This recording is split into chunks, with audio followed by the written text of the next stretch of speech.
que de cada 5 estudiantes de la Universidad de Valencia, 3, no sé si eran 3 o 4, pero creo que eran 3, querían ser funcionarios.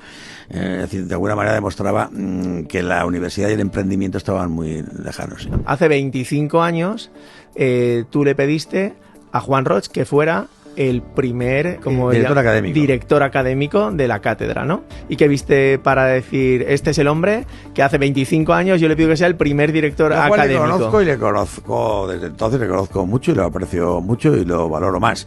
Para el emprendimiento individual, para el emprendimiento de nuestros jóvenes, creo que Valencia es mejor que Madrid.